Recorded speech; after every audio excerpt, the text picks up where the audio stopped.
The advice and opinions expressed by the host of Autism Live and her guests are meant solely as suggestion and should not be in any way construed as child-specific advice. The Center for Autism and Related Disorders advises working with a board-certified behavior analyst who has experience with autism before starting any intensive behavioral intervention. Any choices you make in determining your child's treatment are completely at your own discretion.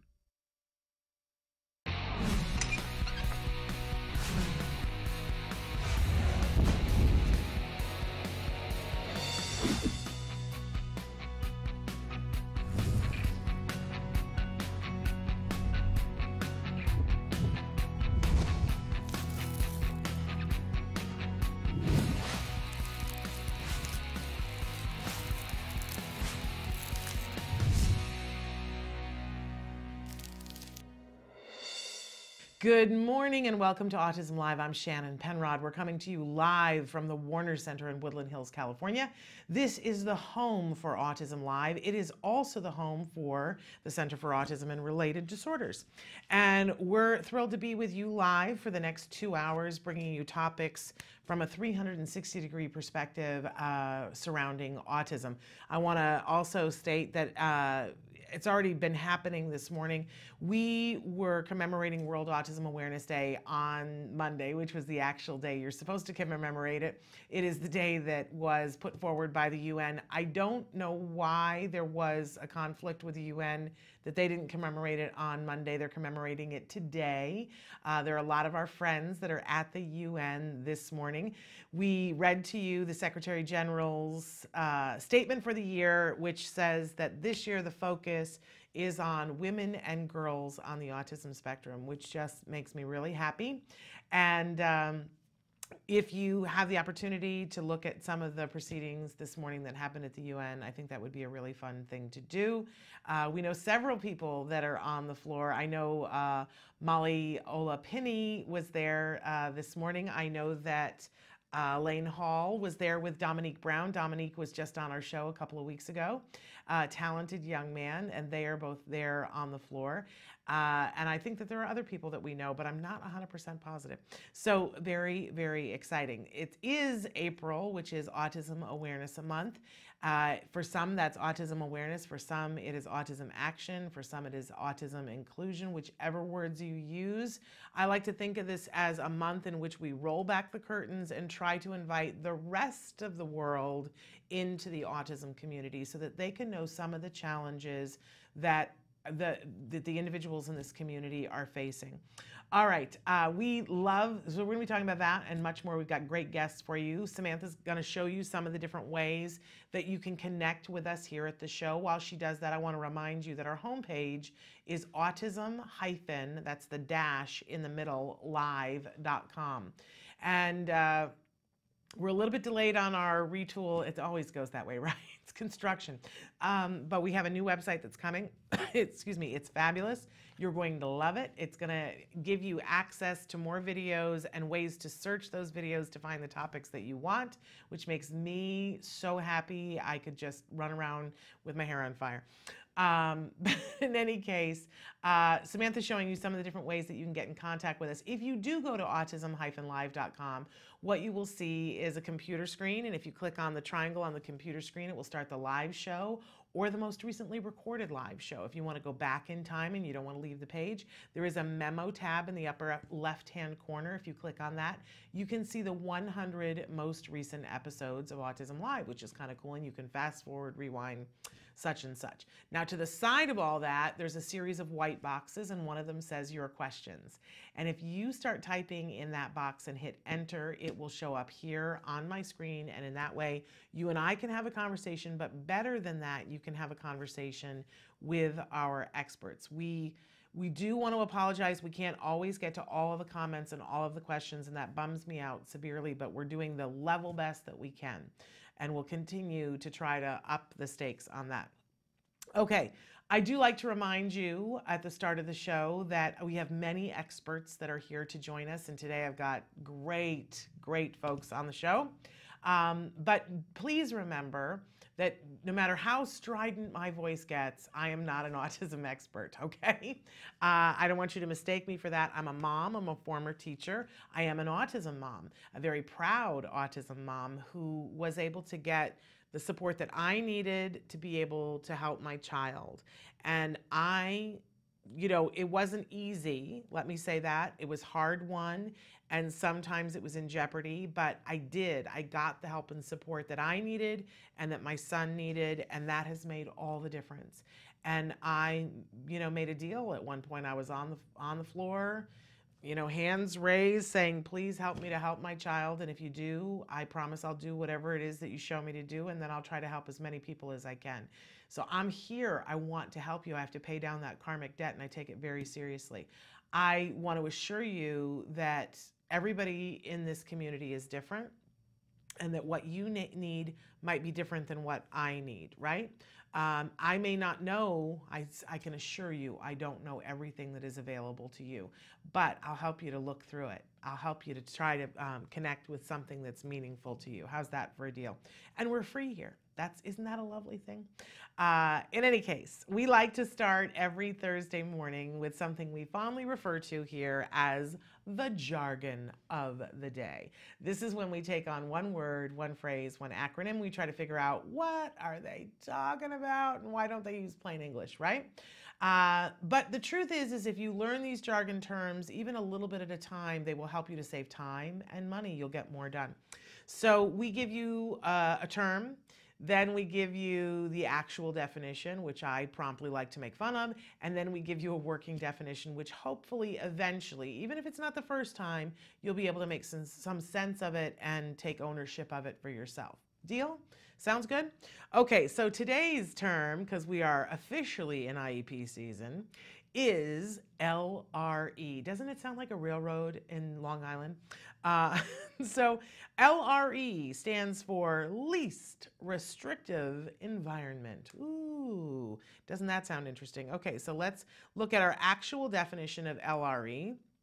It is the requirement in federal law that students with disabilities receive their education to the maximum extent appropriate with non-disabled peers and are not removed from regular classes unless, even with supplemental aids, education in regular classes cannot be achieved satisfactorily. Okay, that's our actual definition. And I'll tell you what, there's not a lot there to make fun of, right? And aren't there some words there that you go, oh, I didn't know that it meant that? The whole idea that it be with non-disabled peers and that they not be removed from regular classes unless, even with supplemental aids, education in regular classes cannot be achieved satisfactorily. Okay, so the fuzzy word there is satisfactorily. What does satisfactorily mean, right? That's the word that you're going to have to, it's just like appropriate. What's appropriate to you and what's appropriate to me? They might be different. Let's move on to our working definition, though, and see if we can't hone this down a little bit. That LRE means inclusion whenever possible. Okay, that's what the law says. And isn't it nice to know? Because then you feel a little bit more empowered. You feel like, okay, I know that the law is on my side. If I want, for all of you who write in and say to me, how do I get an aid? They want to put my child in special day, but how do you get them to fund an aid? This is where the groundwork of where you get them to fund the aid. Because if your child with appropriate supports can make it work in a gen ed classroom, and that could be a one-on-one aid, that could be all kinds of things, then they have to make an effort. They're going to give you a little bit of a fight because of that satisfactorily, right? But remember that the argument cannot be over money. They can't say, well, that's too expensive. That is not an appropriate argument. And I tell you, when they see that families are digging their heels in and that you know what the law is, that's when you have a better chance. I have also said on occasion that we need to look at this as a civil rights issue, that when you are in the right legally and arguing with your school and saying we want a one-on-one aid and we believe that with the proper support, this individual can make it work in a gen ed classroom, and the law supports us in doing this, and they still are saying to you, this is where it's important to have the tape recorder at the IEP, and they are still saying to you, well, we think that they need to be in a special education classroom. First of all, you got to ask yourself, do I think that these individuals can make and will make an attempt to make inclusion work? Because if you think that they won't, then it's not the thing to fight for. It's a different school is the thing to fight for, right? But if you think that they can and they have the ability, and a lot of times the teachers are willing, it's the administrators that are nervous about it, right? So you argue this and you say, what is your reasoning? Knowing that this is the law, and you quote the law, and you say, what is your reasoning then? Why do you think that the least restrictive environment for them is this special day classroom? And if they say things, and I've heard these things, so don't be surprised if you hear these things, but if you have a tape recorder, it's golden. If they say, well, they do better with people that are more like them, it's less stressful for them, that's discrimination. Cut and dried. That's discrimination. Well, they're more likely to be bullied if they're not in that classroom. Well, that means you're not doing your job.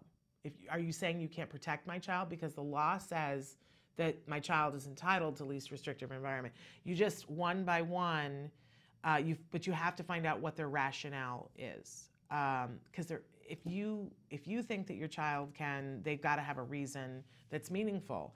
And that might be that your child hit somebody and that they're afraid safety-wise. It might be that your child is an eloper and that, they're afraid that your child will run out of the classroom. I mean, those are some reasonable reasons why, or that your child has severe sensory issues and just, can't handle the environment of a big gen ed classroom. Those would be some reasons that they would say, yeah, we don't think this is going to be satisfactorily, and those are for the child's best interest. And I will tell you that there are other kids that parents will say, I don't think it's the right place for them. Don't feel bad about that. It's about what you think is the right environment. But for those of you who are always writing in and saying, Shannon, how do we fight for the one-on-one aid? This is it. This is the gold mine right here, because they're entitled. And it says it right in federal law. Okay, so let's move on then to the question of the day. We always have a question for you. We love it when you guys answer it for us. And here in this month where we're trying to make awareness and action for autism and inclusion, I ask you the question, what do you wish people knew about autism? Please write in and tell us. It might reach someone that you don't know that makes a difference. What do you wish that people knew about autism? And if I were to turn this question on myself, I would point to the recent interviews that we did with the individuals from Autism Works Now, and the dignity of wanting to have a job. That I wish that people understood how capable and how courageous and noble and the dignity of persons who are on the autism spectrum. And it uplifts me on a daily basis, and it inspires me. And I wish that more people understood that this group of individuals who are all different, no two are alike, but there are some characteristics about this group of people that are things that we should all aspire to be. That's what I wish people knew about autism. But I want to hear from you guys. What do you wish people knew about autism? Okay, we always have a topic of the week, and our topic this week, oddly enough, is inclusion.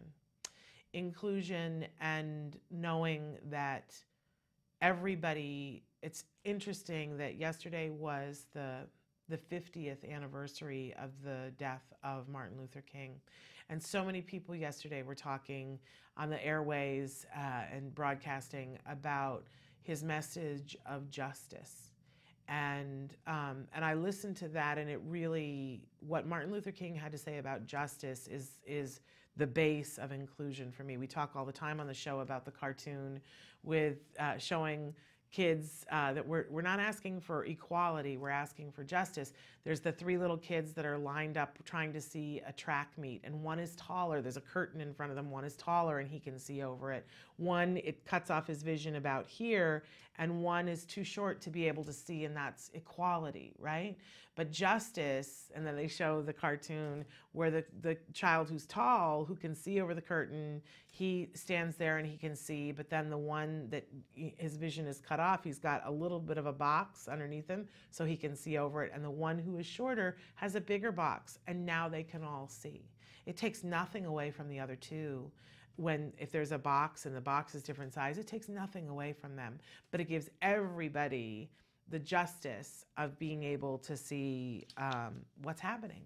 And that's what inclusion is. That's what good inclusion looks like. Not enough people understand what good inclusion is.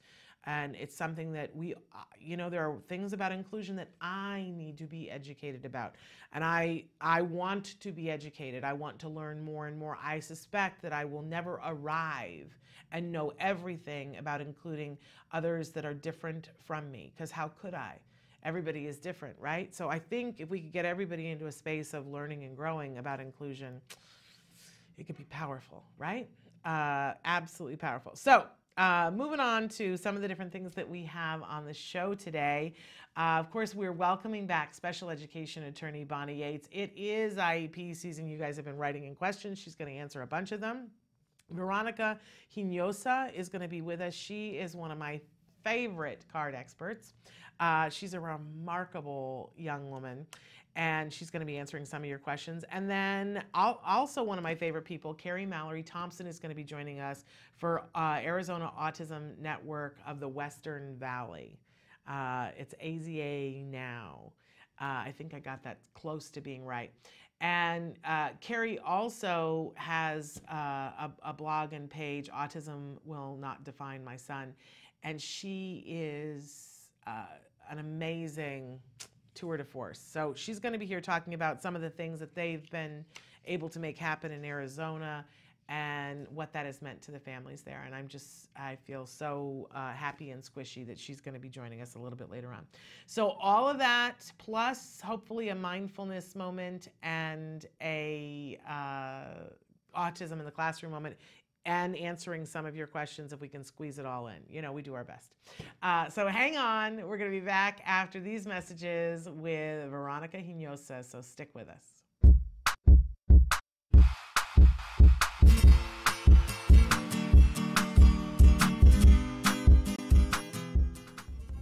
Hi guys, welcome back to Smarty. We're going to be working on identifying and labeling emotions.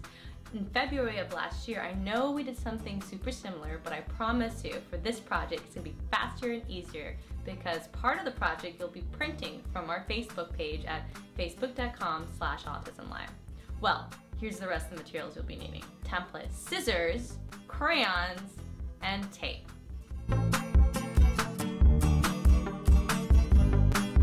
The first step you're going to do is print the template from facebook.com/autism-live. I have them right here, and I printed them double-sided. So now that I have all the pages printed out, I'm going to hand it off to my kiddo to have them color it in. So while they're coloring the face, you can of course work on identifying colors, labeling features, staying in the lines, and of course working on that pincer grasp. Once your child has finished coloring all the faces, you're going to take the pieces of paper and fold them in half. Once I have all the pages folded in half, I'm going to layer them together like a booklet. Now that I have them like this, I'm going to do is take my tape inside and kind of tape it together so they're bound together. If you have a stapler, you can do that too. Alright, now that this has been taped together, it looks like I have a book. So we're almost done with the project. All we need to do now is cut along the dotted line. Keep in mind, don't go all the way across the edge or else it's going to be cut into thirds and it's not going to be a solid book anymore. The other thing in mind is, your kid can work on following a straight line while cutting, and if they can't do that, help them out. Alright, my booklet now has been cut up, and as you can see, I can now take a tab and flip it, and it'll change the look of the face. And what you can do is, ask your child how the emotion of the face changes based on what parts of the features you change. Well, I hope you had fun doing this activity with me, and until next time, craft on, guys. Can you see me flying by your side? Do you provide care services to someone with autism? Recently, more and more children are being diagnosed with the condition and getting the support they need as awareness grows. But what happens to these children as they grow up? It's estimated that over 500,000 youth with autism will turn 18 in the next decade, and they'll be faced with a very difficult reality. As children with autism grow up, their services start to disappear or become very difficult to access. Things like medical care, mental health counseling, vocational training, and more. All services that are still desperately needed. The loss of support that youth with autism face as they grow up is so severe that it's referred to in the autism community as falling off a cliff. Adults with autism need the same level of support they had as children to avoid falling off the services cliff.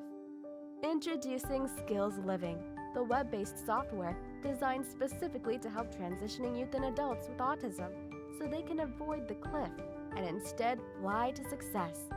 With Skills Living, help your learner with autism develop the skills they need in all the critical areas of adult life, including self-control, planning, and problem-solving, effective communication, performing life skill tasks for independent living, acquiring and maintaining employment or other meaningful activities, developing and maintaining social skills and relationships, accessing transportation and public services, and being safe.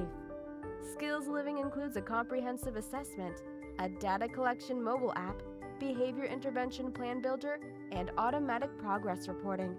It also provides a complete curriculum addressing 16 key areas spanning the entire range of functioning adulthood. Skills Living is easy to use and can be implemented by schools, parents, and autism service providers.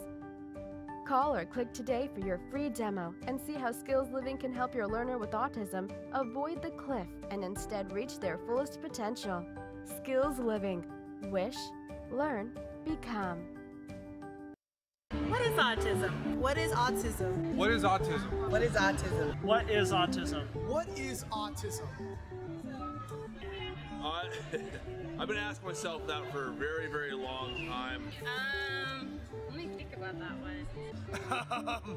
Trying to, just, Jeez. Let me think. Oh man, that's a rough one. Yes. Autism is a neurological disorder that affects many of our kids in different ways. It's a learning disability that affects the cognitive functions of the brain. A lot of people have the misconception that it's a disability and it's really not. I look at it as like a special gift.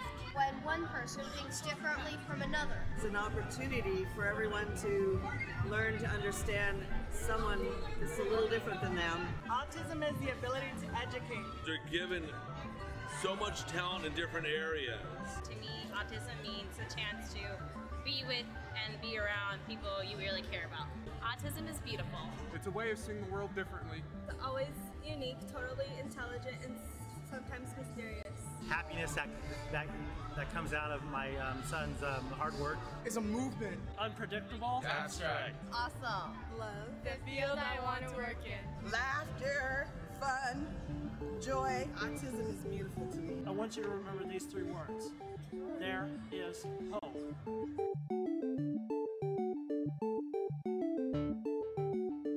Welcome back. We've got a brief news story before we continue on with our guest. There was great news that I guess it had been out for a little while, but it was kind of hush-hush, and we all didn't know until yesterday. There was a press release that Tariq El Abour, this young gentleman that you're seeing in the picture here, has been signed by the Kansas City Royals. Now, I understand people get signed by baseball teams all the time, and we don't really stop everything and cover it here on Autism Live, but there's a reason why we need to stop and cover this, and it's making my face hurt.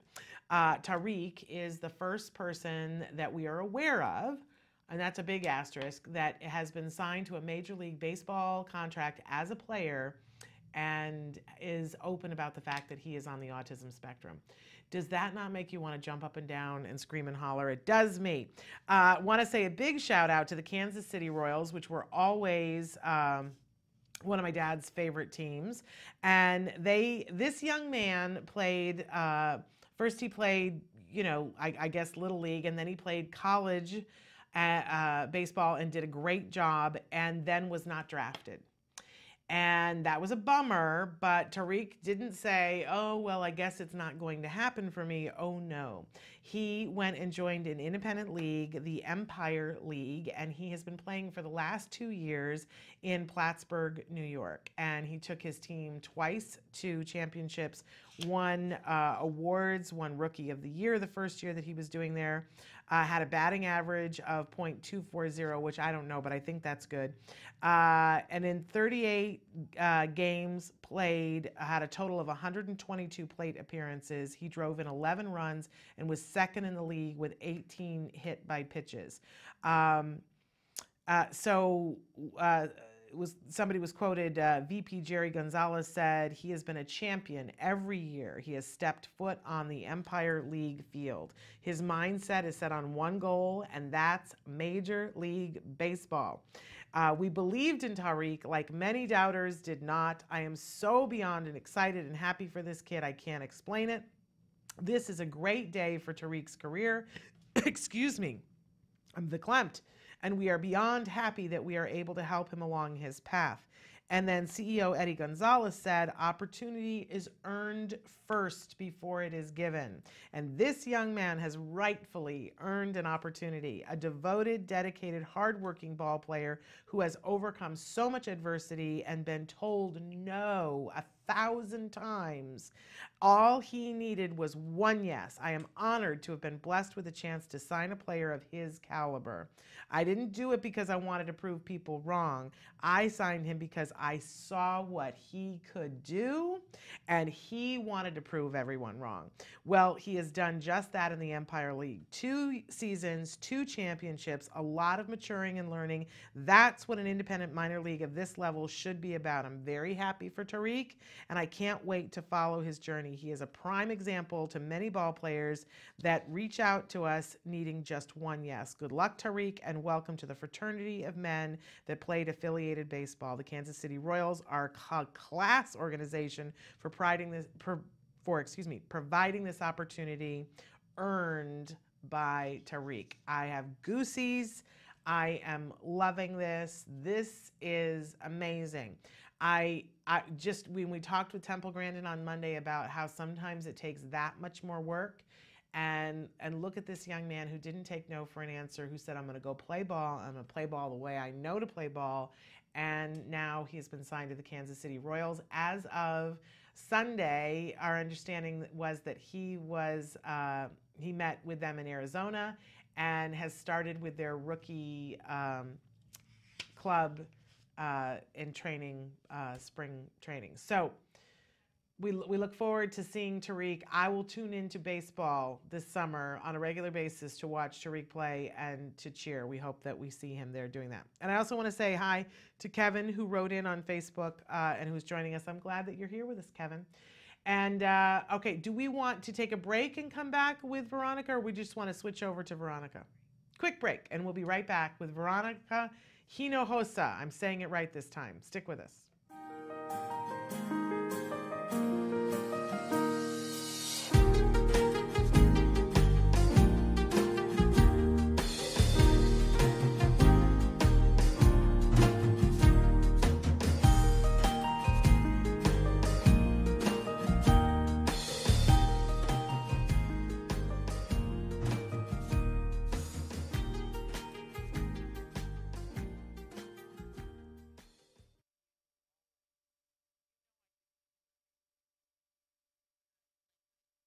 Life-threatening aspects of autism. Unfortunately, autism can be a life-threatening condition. There are things that are associated with it that parents need to know about. First of all, there's the risk of seizure. It's heightened in people with autism. There's also the risk of what they call elopement, which means basically running away. Elopement can lead to things like exposure, drowning if they get near bodies of water, and maybe being hit by cars. Being hit by cars is certainly something that seems to be emerging as a problem in people with autism. So what do?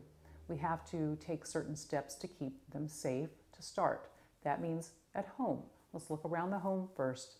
Where are your points of entry? Barriers, doors, windows, access to bodies of water, gates, fences. You have to look at school, because people with autism can sometimes elope from school or things like that, daycare. So you have to make sure that it is written into their plan, wherever they are, that people are going to be responsible. That may include a tracking device. For some people with autism or Asperger's, a tracking device might be useful. It might help people know where they are, so in case someone has taken them a place that they shouldn't be taken, kind of tricked them. Sometimes you get that happening with your teenagers, or they're just a child that's unable to communicate or speak very well and you need to know where they are. Consider that. There's a new generation of tracking devices. It can go in their shoe, can go in their jean, maybe in a cell phone. And I would also add that one of the most life-threatening aspects of autism is sadly being bullied, socially excluded, things like that. That's always happening in people with autism spectrum disorder. People bully them, exclude them. The risk of suicide is unfortunately very high. So do not be afraid to probe, ask uncomfortable questions, see what's happening. Even if they don't tell you, you need to ask other people at school what they know, what they've seen. Even though it's an uncomfortable thing, we do need to be aware that this is a very dangerous situation at times. Be very, very vigilant. Stay upbeat, be positive, and realize no one person and no one family can keep a child with autism safe all by themselves. Get the support you need, look around, be vigilant. It's better to take steps you feel that you don't need too soon than too late.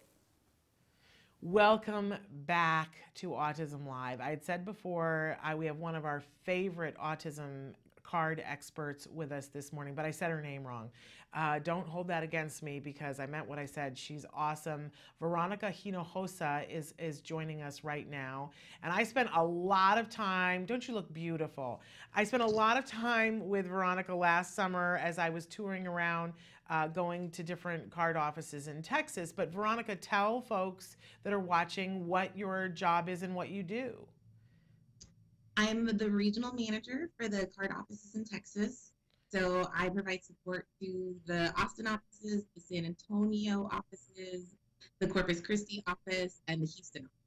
And she works hard. I was touring around going to those offices, and everywhere I went, she was 2 steps ahead of me. And I said to her, it was always like coming home. I would walk in a card office and there would be Veronica, and my son and I just loved her. She's amazing. And of course, her families love her too. And the people who work in her offices love her. She is much loved. And she's here today to answer questions that you guys have sent in. And I thank you for doing that, Veronica. So I'm going to jump right in here. Question number 1. I have a high-functioning middle schooler that is doing great except for a few areas. Homework is a chore, claims it's busy work and doesn't want to do it. Any tips or strategies to help make it easier on all of us?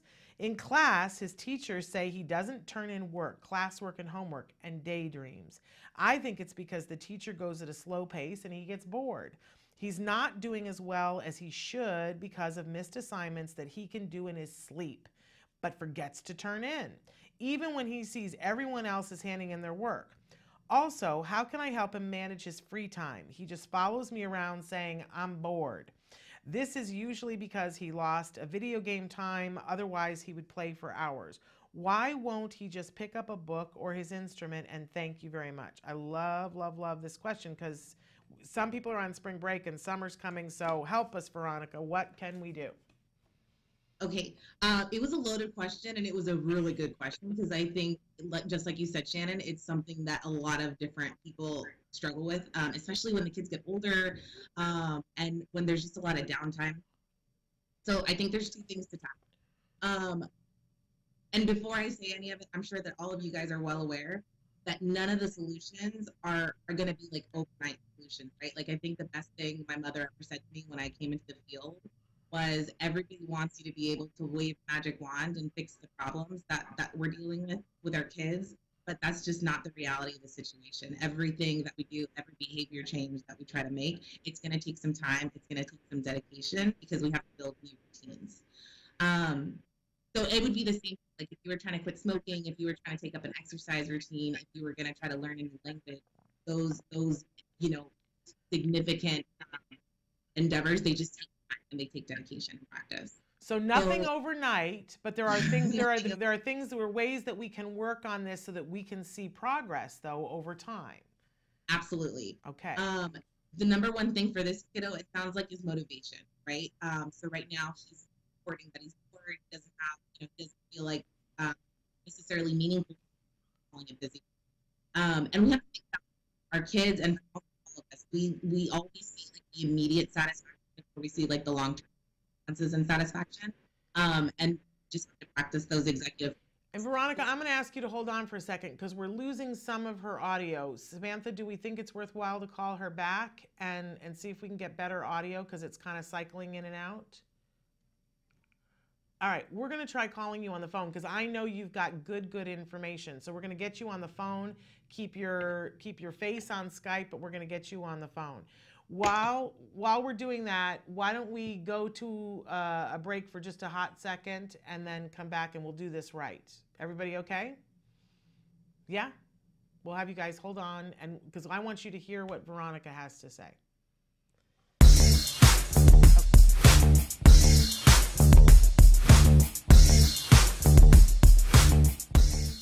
Parent to parent, you might be asking yourself, why does my child stim? Well, first of all, let's talk about what stimming is. Stimming is a slang term for self-stimulatory behavior, which is kind of a misnomer anyway, because a lot of the times when our children engage in these kinds of behaviors, they're not to stimulate themselves. Sometimes they're to soothe themselves. So first of all, we want to get rid of the notion that it's to stimulate themselves. But they do these behaviors because there's something about it that feels good. And that's the main thing that we need to know as parents. It's not some random behavior. There's something about it that's giving the child a paycheck.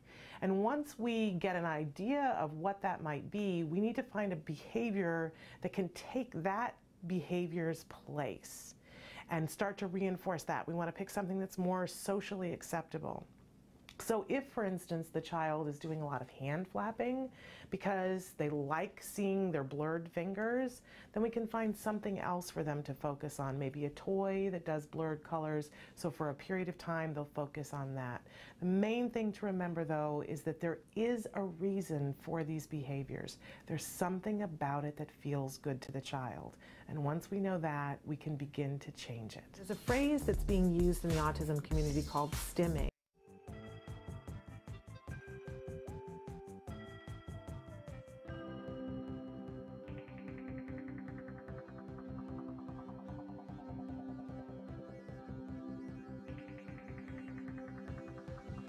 You and I were just talking how much we love rice. Exactly. And what we're trying to do with our kids is to get them off the carbs. Correct. Yeah. Eat correct, less rice. So literally, this is like what I would order at Benihana's or any, Japanese or Chinese food restaurant, whether you're at P.F. Chang's, and we're going to do it all with cauliflower. So let's go ahead and get started. Let's go. So what we want to do is throw this all into the food processor here. And we're going to get this to the consistency of little rice pellets, if you will.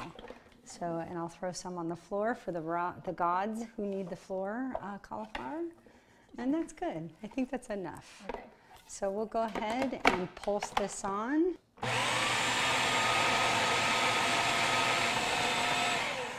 This almost looks like the Parmesan cheese that we were making earlier with the pesto. But I love this. It's definitely got the consistency. It looks a little bit like rice. So Amy, talk to me. This recipe with stir-fried rice, we want to use a soy sauce, but why no soy?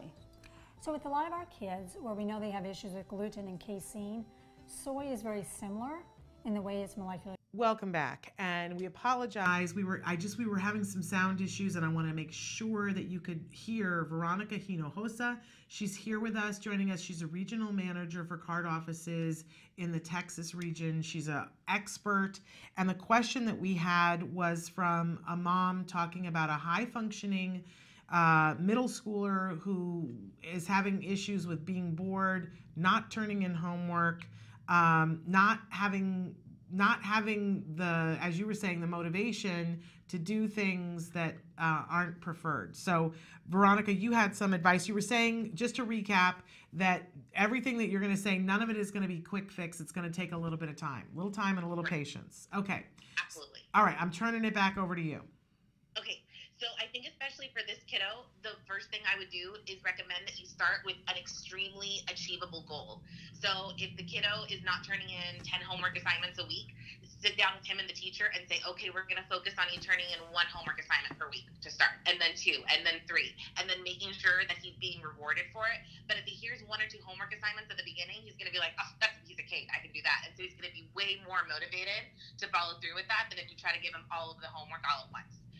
And you might have to start off with like a really like powerful reward, like, okay, if you do it, we can go to the movies at the end of the week, or you can have your video games, whatever. But start off with something that's really achievable for him. And ultimately, you're also going to want to sit down and sort of teach him like the long-term benefits of doing his homework. But even if you go over that with a middle schooler, they might not really get it until they're a little bit older. So I would start off with really small, achievable goals. And that's for the homework. As far as trying to get him to structure his leisure time a little bit, that's another one where I would block off time with you and your child and say, okay, for 30 minutes a day or for 45 minutes a week, whatever is practical and achievable for you guys, we're going to do these activities together, because he's not going to find them fun and reinforcing until they become part of his day-to-day routine, and until he kind of gets some exposure to them and learns to like them. So I would say, okay, let's read an audiobook together, or let's read a regular book to each other. Let's learn to do some cooking skills together. Let's do some exercise together. You know, we can go for a hike or something. But if he's willing to follow you around, model it for him with him first, make it as fun as possible, and then as he learns to enjoy the routine, he won't necessarily need you to participate as much. I love that. Thank you so much. Okay, next question. My question is about the grocery store. How to teach a child which behaviors are appropriate and which are not. I have a new client and she is exhibiting the worst tantrums at the grocery store. She wants to get access to tangibles. We always bring a snack from home so she can eat it while we're there, but she eats the snack and also asks for candies and chocolates she sees at the store. She throws herself on the floor and starts kicking and hitting, and they say, thank you so much for answering. Okay, so very similar to our first kiddo, it's all going to be about motivation. So for this client, I would absolutely, number 1, don't take her to the grocery store unless you're only going to work on this skill, to work on behaviors at the grocery store. If you try to go while mom's trying to buy 20 things for dinner, it's likely to be unsuccessful. So start off by going on dedicated trips just to work on the challenging behaviors. If she's super duper motivated by buying treats at the grocery store, I would say start with a 2 to 3 minute trip to the grocery store. We're just going to walk in and walk out. If there's no challenging behaviors, we can buy an impulse item at the register, right? Eventually, we want to increase the amount of time she's walking through the grocery store while inhibiting challenging behaviors before she can buy a treat. Once she's actually behaving appropriately at the grocery store and you're, narrowing down the number of items that you're buying her for behaving appropriately, then you can start looking at using rewards that are maybe outside of the grocery store. You can also try that if there's something that's extremely rewarding and reinforcing that she's willing to, control those behaviors for, if she can do it afterwards. I've had kiddos that really, really loved going to the car wash after going to the grocery store, because like a lot of grocery stores have a car wash right there by the gas pumps. So if there's something else that she really loves, you can use that as a reward too. And that way, you tell her, okay, we have to be really good. We're not going to buy anything, at Safeway or Randall's or whatever today, but you have to have really appropriate behavior for 3 minutes while we're walking to the grocery store, and then we can go to the park, or then we can go to the movies or something. And then obviously you want to systematically build on how long she's willing to stay at the grocery store, how many aisles she's willing to go down, because that might be a little bit more tangible for her and might be a little bit easier for her to understand. But start off with a really small goal that she can be successful with, and make sure that you're giving her lots of praise and reward for being appropriate during that first initial interval that you're having her, inhibit those behaviors during. And in both of these instances, I just want to point out that it's important to separate what it is that's important that you want to teach, because people go, well, I can hear parents saying, well, they should be able to go to the grocery store without getting a treat. But the question was, how do we teach appropriate behavior in the grocery store? And as you said in the beginning, Veronica, it may take some time. And maybe this whole thing is going to take a year to get her to the point where she can be at a grocery store without needing a treat. But I'll tell you, if you do this right, the way Veronica said, in a year that will happen, and you won't have had the tantrums for a year, which is so much better than saying, well, she should be able to do it and dealing with the tantrums. I just want to point that out. Okay, moving on to this last question. Hello, I'm a special education teacher on my lunch break. How much do we love this teacher? How can I get a parent on board with our behavior plan for her son? He's in the 7th grade. Mom reports there are no behaviors at home. At school, he has several. I know that mom and dad tiptoe around him and don't ask him to do anything because demands are a trigger. He runs the house. He's 12. He can get help at home therapy for 1 hour a week through county funds, but how do I get mom to see that her behavior plays a part in her son's behavior and that it needs to change? It seems almost impossible, but I know you will have ideas, and thanks. What do you think? It's such a sad situation. I love this teacher. She's obviously got such a big heart. I think that there's 2 critical components to addressing this. One is having that come to Jesus meeting with mom and dad, because it seems like what they're doing is they're just engaging in their own escape avoidant behavior, right? They're terrified to confront the future. They're terrified to confront their child's needs and their child's behaviors. So the first thing is to have like a really loving, nurturing, warm talk with them and saying, you know, what are your plans for the future? What are your long-term goals? You know, do you want him to live independently? Do you want him to live in a group home? Do you want him to live with relatives? We need to figure that out so that we can start preparing him for that life. And part of that will be making sure that, you know, the world does not, as much as we as loved ones of individuals on the spectrum and special needs, as much as we want the world to bend and adjust and cater to the needs of our loved ones, the world just doesn't. We have to teach our loved ones to survive the world and to be as successful as possible in our communities. So having that really genuine conversation with the parents and saying, like, you know, what can we do to prepare him for independence? What happens when you go to the grocery store? What happens when you go to the mall? What happens when you go to the movies? The second part, going along with all of that, is making sure that we're giving that family resources. You know, is there respite available in their community? You know, are they affiliated? Are they going to the Autism Society meetings going on in their community? Like, who's their support system for the parents, you know? Because if the parents don't have that support system, they're not going to confront these issues. They really need their own. They probably need counseling. You can try setting them up with social workers. Social workers are amazing at helping parents like organize their lives and talk about those long-term plans and those long-term goals. So I would say that those are the 2 really essential components, is having a conversation with the parents where you really force them to sit down and look at the future and look at the reality of where their child is going to be. And then the second component is making sure that we're not just like overwhelming them with all of this information. We're also telling them, like, look, here are the resources and here are the people that are going to help you get there. And all of us are here to be your team, and we're a united front. It's not us against you. It's all of us working together for the well-being of your child. You are amazing. And I didn't ask you beforehand, but you've made some reference to it here in the interview. Do you want to talk to people about the fact that how you are connected in the autism community? Do you want to share that? Yeah, I love talking about it. Yeah, I mean, I have a 31-year-old brother who is on the spectrum, and my parents were amazing, and they worked really hard to get him ABA services when we were kids. So we grew up in the autism community before it was a whole community, when it was, you know, the early 90s and the late 80s, and it was just, you know, parents and people didn't know what autism was. And so I've definitely seen my parents go through each of these situations also, you know, where we're giving into behaviors too much, or we're not really thinking about, like, what's it going to look like when he's 25. And it's really scary. I think all of us have to get to that point where we accept the fact, like I said earlier, that especially as a big sister my whole life, I was like, no, everybody has to, you know, cater to my brother, and everybody has to make, not because he was my brother, but because he had special needs. I felt like the world needed to adjust, and it's just not the reality. And I am so grateful that we didn't end up doing that, you know, that he has learned to, you know, that he has learned how to be successful in the community and in the real world, and he's got the autonomy to say what he wants. And he's not high functioning by any means. He's pretty, he still has some pretty significant deficits, but he's able to tell us what he wants, and he's able to advocate for himself. And I think that is the most important thing that we can teach parents and that we can teach the kiddos, is just self-advocacy and how to tell us, how to have free will. They can't have free will if they can't communicate. And also, you know, whatever we need to do to reduce those challenging behaviors so that it's safe to keep them in their own homes, that's part of independence and autonomy too. And I feel like that's critical. But if parents know that there's a support system out there to help them remedy all those issues, and that will really be there for them to address all of the issues, you don't have to do it by yourself. There's lots of wonderful people in the world, like Shannon Penrod, like all of the people at the Autism Society, that are going to help you get through that.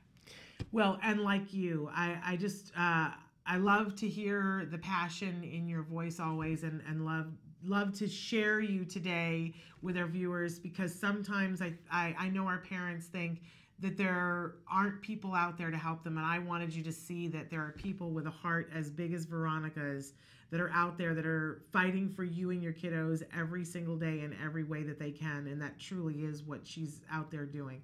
I adore you. I just think that you are a remarkable young woman. And I just loved your answers to these questions. And thank you for giving us your time. Thank you, Shannon. It's a pleasure always interacting with you. You're a wonderful human being. I'm sending you an air hug, and hopefully I'll get to see you sometime soon in the future. But until then, give all the families in Texas our love and hugs from Autism Live, okay? Absolutely. All right, you take care. You guys too. Thank you so much. Bye-bye. That's why I wanted to make sure you guys could hear her, because she's remarkable. But we've gone a little over into Bonnie's time, so we're going to take a short break while we get Bonnie Yates on the line. Stick with us. Potty training is different for every child. A child could come in with absolutely, no control over their bladder, and as long as that's not a medical issue, then we can certainly approach it behaviorally and give them the tools they need to be successful, just like any other skill that we would teach. Well, we think he's learning to pee on the potty. No big successes yet, and lots of accidents. Here is the laundry from today. For some of our kids takes, just a couple days. And then for other kids, it can take months and months and months. And then when you're looking at complete independence, it can take years. Hey, you have to go pee-pee? There's a lot of different ways to tell if a child is ready. We look for a couple different things. Probably the most important is parents saying, I need this to happen, I'm ready. Second is, a child showing interest in the bathroom, and some of it is simply age. It's time to go ahead and work on this. What are you doing? Pooping. You're pooping? You first start with teaching the child what they need to do on the toilet. The basic thing we want is for them to drink as much liquid as possible. It's inevitable that if you drink a bunch of liquid, you're gonna pee. Help. No, I can't help you pee. I can hold your hand, but I can't help you pee. Ultimately, what we want is that, the child, as soon as they're put on the toilet, they urinate. So that's step one. Step two is usually working through the amount of time that they're off of the toilet and making sure that they're not having accidents during the time that they're off. So this is kind of the bladder control stage of things. So the purpose of the potty log is just to see how long it takes them as soon as they sit on the potty for them to actually urinate, and the amount of time that he's able to hold his urine. And with the log, we're able to visually see how long it takes them each time and if they have accidents or not. He's on a half-hour potty schedule, so if he doesn't go when we take him, then we have to take him in 10 more minutes. So every 10-minute intervals until he does go, and then we reset the clock, and it's 30 minutes again. Okay, buddy. Okay, last chance to go pee-pees. Do we reset it for 10? Oh, what does that mean? What does that mean, Jack? It's potty time! We can come play after. Hurry! What we hope happens in this time is that the kids will learn how to initiate going to the bathroom on their own. This is oftentimes the hardest part of potty training, is because they get so used to somebody telling them when they need to go that they're not really recognizing the signs just in their own body of when they need to go. Uh-oh, he wet himself. Uh-oh. Big wet? Was it a lot? We can reset to half an hour now. The biggest thing for parents is not to give up. The other big tip, and I think pitfall that a lot of parents fall into, is putting their children back into pull-ups or diapers, especially if they're starting to have accidents. And this is probably the worst thing that you can do. They need to recognize that feeling of fullness in their bladder and take themselves to the bathroom, or tell an adult that they need to go to the bathroom. What do you have to do? You have to put your pee-pee in the potty. Okay, give it a shot. See if you can put it in there. There you go. There you go. You're doing it. Yay, Jack. Big prayer for your pee-pee. Big prayer for your pee-pee. Yay! Woo! Yay! Good job. What a big boy.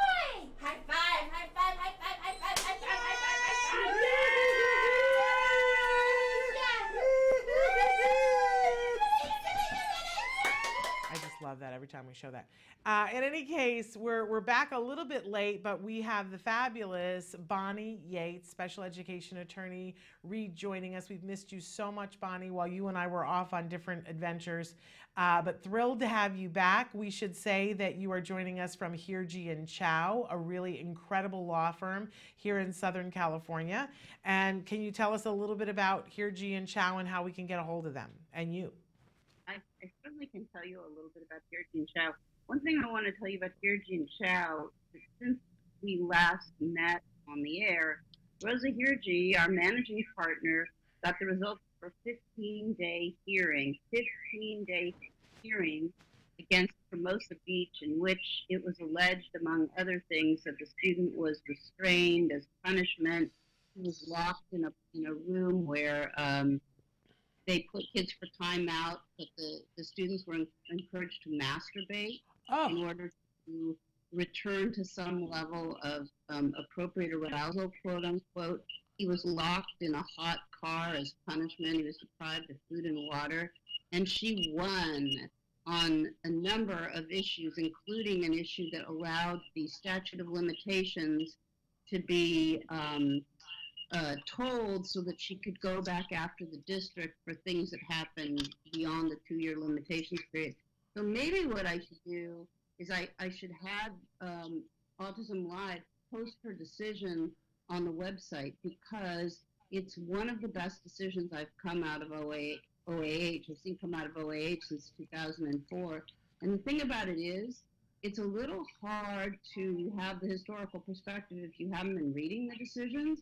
But if you have been reading the decisions, what you see is that we had 3 different experts, and the hearing officer found our experts to be more credible than the district's experts and the non-public schools expert. So it's a really standalone decision. As Rosa said, the hearing almost killed her, 15 days. Wow. But she won. And she's a fierce, creative, amazing attorney. I'm just so impressed with her work. So we're going to post that for you. Okay, cool. The other little bit of news, and then I'll give the contact information for us, is I was gone because I was touring around Washington State with my youngest son. And we stayed for one night with a friend in Washington in a small town. His girlfriend is a kindergarten teacher. And we were talking about why there's so much more, special ed and general ed, and, why do we have so many more kids being identified?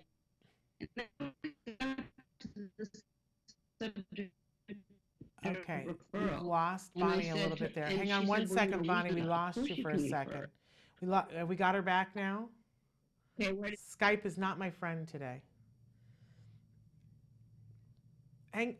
Bonnie, hang on one second. What we're going to do is we're going to do the same thing we did with Veronica. Where you froze up for a second, but what I'm going to do is get your audio on the phone. We're going to take a short break. Hold on to the thought that you were talking from the kindergarten teacher. We're going to get you on the phone, and that way we'll make sure we have clean audio. So everybody stick with us. We're going to be right back.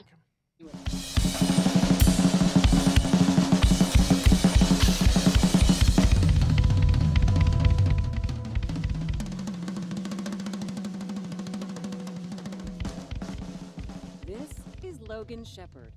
At first glance, he looks like a typical American teenager.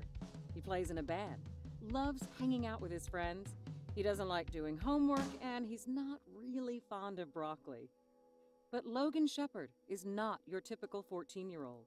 Logan was diagnosed with autism at the age of 2. He was nonverbal, made no eye contact, and his parents were told to abandon all hope.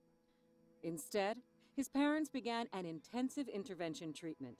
At its center was a quality ABA program known as the CARD method.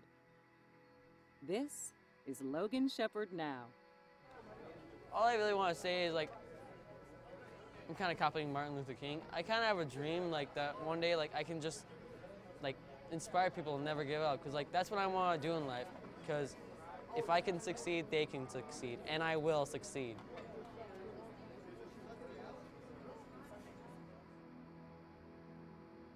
To follow Logan's musical journey, visit www.facebook.com/officialdrummerrock or @drummerrock on Instagram.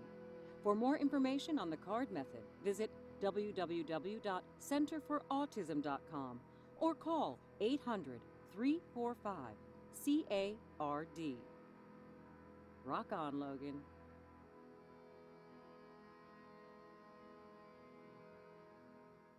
Thank you for sticking with us, everybody. We've got special education attorney Bonnie Yates on the phone with us from Heergy and Chow. And Bonnie had just started telling us about a trip that she had taken and where she had the opportunity to talk to a kindergarten teacher. So Bonnie, go ahead, pick up the story where you left off. Yeah, so it's my friend's girlfriend. These are safe circumstances. We're just socializing before dinner and talking about why there's so many kids being identified these days. And she's got 6 kids in her class on IEPs and she has inadequate support, and other kids that are unidentified. And I said, well, you know, if there's kids in your class that you think have disabilities and they're unidentified, you need to refer them to special education. And she said, oh no, we're not allowed to do that. And I said, what? And she said, yeah, we're not allowed to refer because if we refer, we might have to pay for the services. So this is the way that the teachers are being trained in rural Washington state. Well, I think that's pretty widespread. I think it's across the board. I think that most teachers are, if they say something that results in a child getting more services, they get spanked. They get told that's not the way it's done. I've heard teachers say, oh, it's illegal for me to do or say anything or refer a child, that it's illegal, that I'm, you know, I'm not a doctor and I can't refer, and so on and so forth. I do think that when it comes to, you know, you've enlightened me in terms of child find, but excuse me, I think it's up to the parents. Well, okay. Maybe it's the norm everywhere, but for me it had a certain kind of sting when it was said out of the mouth of somebody that's a nice, caring, compassionate person, and I'm really seeing where the logjam is, you know, or one of the logjams. Anyway, you asked for the contact information for Heergy and Chow. Our phone number is 310-391-0330. It's IEP season. That means I'm going to be on the phone a lot with parents. That parent could be you if you live in the state of California and you have a legal question you want to ask me. You know, we do intake people, and that's complimentary. So what we're supposed to be talking about today, Shannon, are some questions that we got for the week or the weeks. I'm supposed to give the disclaimer. Yeah, I'm answering these questions per California law only, with some federal law mixed in because the IDEA statute is a federal statute. So I think one of the questions, the person said they live in Nevada. So just know I'm not going to be able to answer your question according to Nevada law. I'll be able to answer it according to general principles, but you need a Nevada lawyer. Shannon, do you want to read the first question? Sure. And they said specifically, this is for the lawyer. My son had a meltdown at school. I don't know what the teacher did, but when she attempted to calm him, she pulled her back out. Everyone is in agreement that it is not my son's fault, that she pulled her back out, but it might that she pulled her back out, but that it might as well have been, I think, might as well have been her son's fault. She goes on to say the teacher has been out for 2 months. There have been substitutes who are not trained ever since. If my son acts out at all, they send him to another classroom or they call me and tell me to come and pick him up. Not surprisingly, he has done more acting out. We were supposed to have an IEP meeting, but they postponed it until the teacher comes back. The other day, the vice principal let me know that they are thinking of moving him to a different school so that they would be allowed to restrain him.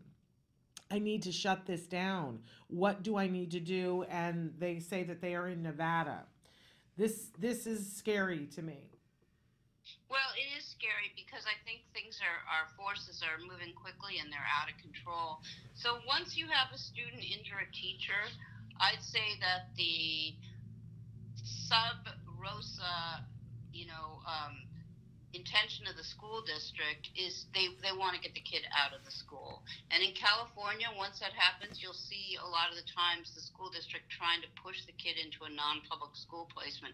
They're really worried about union problems and liability for injuries for teachers who potentially can end up with a full disability retirement. So I think they're acting kind of knee-jerk, emotional. What they should do is, if the kid is having behaviors, they need to they need to convene an IEP meeting, and they need to initiate a functional behavior assessment. And probably they're going to have to give that student some one-to-one support. And they so much don't want to do that they're like shooting themselves in the face and just letting the situation, kind of spin out of control. So I think what the parent has to do is request an immediate IEP, have a discussion about getting the behavior under control with appropriate techniques, and then see whether things can be made to work better. If not, and the student's behavior is really severe, he may need to go into a different kind of placement. But it sounds as if maybe the whole thing was initially triggered by the teacher intervening in an improper way. So possibly his behavior can be gotten under control. Sometimes in public school, I'm involved in a case right now where a lot of the problems that the student was having were because he's super high functioning autism, he wasn't identified, but then also he would have these really escalated incidents of aggression and property destruction, and the school had nowhere they could take him to de-escalate him. And so sometimes it can be it can be too many kids in the class, or it can be no opportunity to, go outside somewhere and be in a calm place and get de-escalated.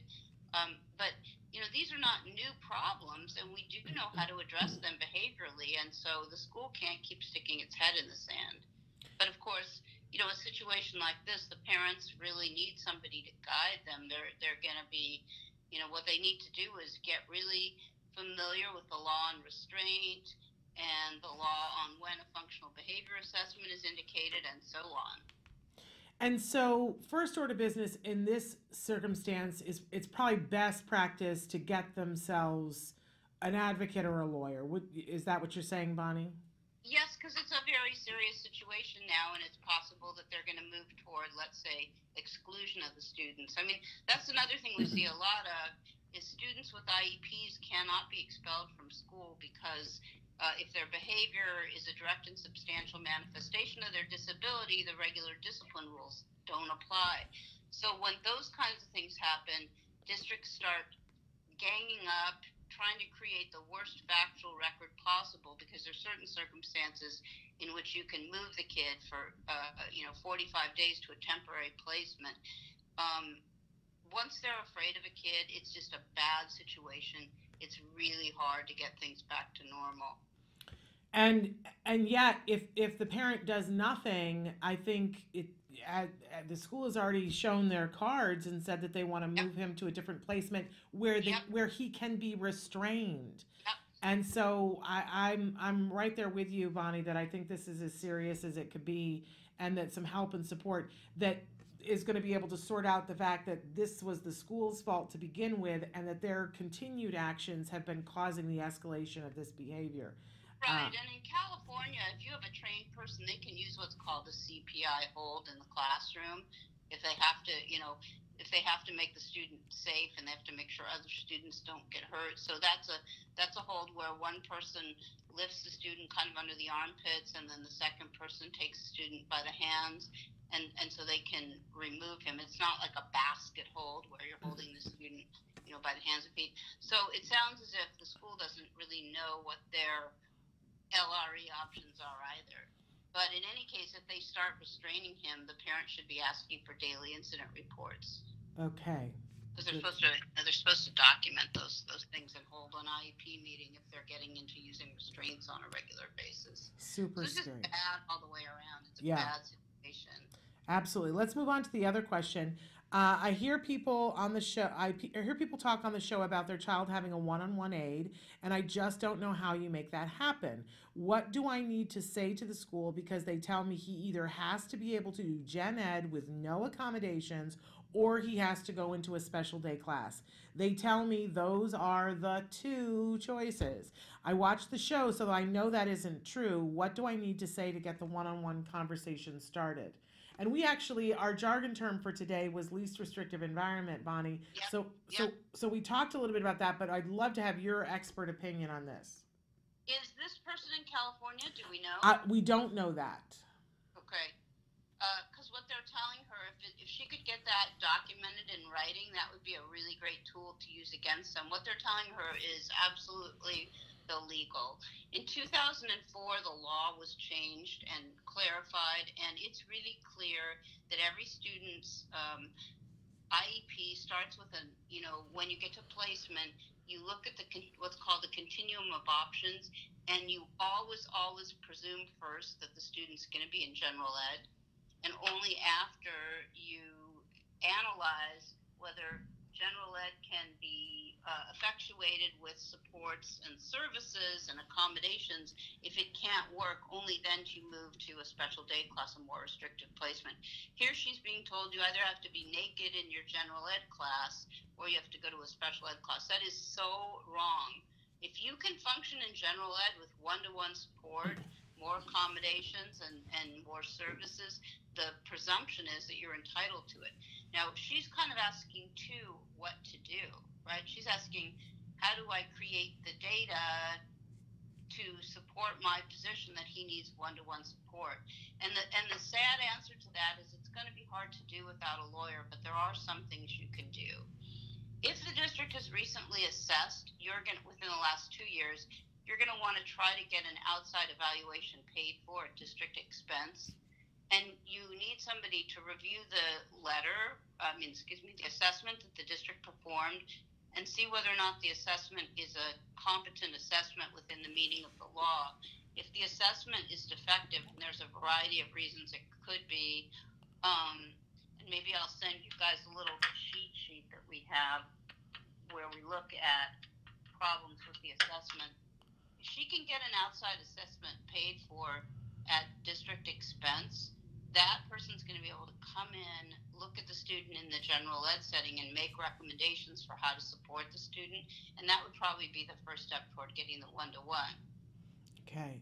It's it's a tough thing, but I think a lot of parents cave in way too early on the one-to-one aid issue. It takes time and energy and effort, and a lot of times it requires bringing somebody else in, an expert and or an attorney. But I think that people don't realize how worthwhile that ends up being, because if you can get your child in a placement that is proper for your child, let's say in first grade, you're going to reap the benefits for the rest of the years. And even if it's in 10th grade, my goodness, I see parents that are frustrated because their child's about to leave the school system and they didn't take the time to fight way back when. It's useful. I just want to put it out there. A whole other series of sad cases that we don't talk about so much on the show because the kids tend to be young. But I mean, one thing you can sometimes do, I've got this going on right now. I have a kid, he's in a non-public school. We got an evaluator to go in and look at him. The evaluator concluded that he was off task 75% of the time. So through mediation, I was able to get a one-to-one aid for him until there could be certain assessments done and an IEP team meeting reconvened. So now I'm sending these. So I talked to the mom, and she's like, he's doing so much better now that he has the one-to-one. So I'm sending the assessor back, and he's going to, again, collect data and determine whether he's on task more of the time, which I already know he's going to be based on his mom's reporting. Then I'm going to take that back to the IEP team meeting. It's going to be hard for them to get out of putting the aid in place. But that was a multi-step kind of a process. Here you need to start by going in and saying, I don't know what book you're reading, but when you tell me I'm not entitled to the least restrictive environment and I'm not entitled to have all the supports and accommodations I need to be successful there, you're not talking about IDEA. Well, how about just even individualized education program? I mean, like this right. one size fits all. It's a template. Yeah. Anyway, I think we could talk more about, it's a good topic. it's unfortunately like a lot of the things that your writer inners are bringing up. It's kind of easy for me to say how I would do it, and it's harder to teach a parent how they could effectively do it. But that is the way the law works. You have the presumption of the right to be in the least restrictive environment, and it doesn't mean that you get dinged if you need supports to be there. Okay, we have two more questions, but we've also had two questions that have come in. One of them was in reference to the conversation we were having about the kindergarten teacher. Shannon wrote in and said, "What has happened to do no harm? Just by overlooking or not referring a child is committing harm," which I agree with. And then we had a question that came in. We had to take our son, then 6, out of school because they couldn't guarantee his safety. He's a wanderer. So we homeschool him now. We live in Nebraska. I'm wondering, can we request services for him in-home through school? We just can't trust that he is safe in public school. They were already laying the groundwork to move him to an alternative school by sitting him alone because they were afraid of his flapping his hands, that he could hurt someone, flapping his hands. Good God. That's ridiculous, but I mean, he should have a one-to-one aid and be able to go back, or a one-to-one behaviorist and be in public school. Her question was, what kind of home services are available? And the answer to that is any that the IEP team wants to give you, or there's a category of services for kids who are ill and can't go to school called home hospital services. That's not going to help that much. That's only a credentialed teacher an hour a day. But I mean, there seems to me that they're acquiescing in the situation. They need to go back to the school and say, all you needed to do was give my child a one-to-one aid. You were really overreacting. You have to try all the least restrictive means before you automatically move to another setting. You can't move him until you try that. And it sounds to me, though, that the parents would prefer that he be at home. And maybe since the school prefers that, maybe there's a way that they can come to a negotiation to get, some services at home. I mean, I would say it's always concerning to me when a child isn't being exposed to other peers, but putting that aside, yes, they absolutely can sit down with the district and craft any kind of settlement that they want. Typically, though, they're not going to get much unless they have, like, the full fight. We had a student whose parents were just tired of fighting with the district. We entered into a settlement where the student got speech services and nothing else because that's what the family wanted to ask for. But, it's a big responsibility to have a 16-year-old kid at home all week and just have like 3 or 4 hours of speech services. Yeah. So, and again, this is according to California law. I don't know what they do in Nebraska. But I also want to encourage this mom to check her insurance and see if she can get some in-home support. Yes, absolutely true. Via insurance. Okay, I'm gonna pivot back to the other questions, or do you need to stop there? No, I'm fine. Okay. So somebody wrote in and said, please, to help with my grandson who is 12, school is not making an effort. They are happy if he sits in the room and doesn't learn. I know he is a smart boy. What should we do? Do they indicate what state they're in? They don't. And I'm going to start telling people it's helpful if you say which state, because it makes a huge difference. Also, if you don't tell us what your child's disability is, I'm assuming that it's autism. I think that's a safe bet, yeah. If I've got a 12-year-old and a 12-year-old is learning nothing, what do we do as parents? I think that first of all, you need to familiarize yourself with your rights. You need to get a book like Pete Wright's book on special education, and you need to read up on special education. You need to understand how it works, because if you do that, I think you're going to understand that what your student is supposed to have is a discussion of what his unique needs are, and then IEP goals to address those needs, and then in order to meet the goals, there's got to be a discussion about services and placement. So I think you could get more educated and start the IEP discussion, but I would encourage you to try to find an attorney in your state through COPA. I just went to the COPA conference, the national conference. We started 20 years ago with 200 people. We had 2,000 people attend the conference, which does not reflect the the total number of like special ed attorneys in the 50 states, because not everybody could come. But my point is, a lot of these lawyers will take cases on a contingency or free basis if your financial circumstances dictate that. And so you might be able to get a whole lot of help and not have to pay anything. You just have to shop around a little and talk to the COPA lawyers in your state, which would be a very good idea. Because if you've got a 12-year-old learning nothing, you've got to get right in there. And as Shannon said, see whether there's any home services to be available through your insurance. If the person were getting those home services, one of the things I would like about that is that they could bring their home team to the IEP meeting and talk to the team about what he's capable of if he receives appropriate supports and interventions. But it sounds like a serious situation. It sounds like it's been going on for a long time, so you probably have a lot of compensatory claims against the district. I think you just got to jump in and get started. And the law is on your side, and even this most recent the Supreme Court decision that said de minimis is not going to cut it, so but you gotta raise arms. You gotta so what's the COPA website again, Bonnie? www.copaa.net. Wonderful. Okay, I'm going to move on to the last question because we're running out of time. Somebody wrote in and said, I have had 2 IEPs postponed in the last month. One time I was already there with my expert, my ABA expert, when they postponed. Now they've set a new date, which I told them wouldn't work for me, and they're saying that they will have to have the meeting without me. Can they do that? Why are they allowed to reschedule, but I can't? Okay, great question. Really good for the IEP season, which we're in the full-on mode with now. Okay, there's something in IDEA that says parents are intended to have IEP meetings conducted at a time and place that's convenient to them, and they're allowed to be accompanied by a representative, and it doesn't specify whether that person is a parent, an advocate, an attorney, etc.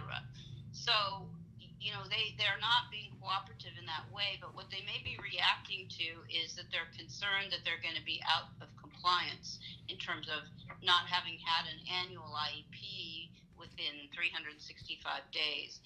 In California, that's one of the things that the Department of Education was dinging, public schools for.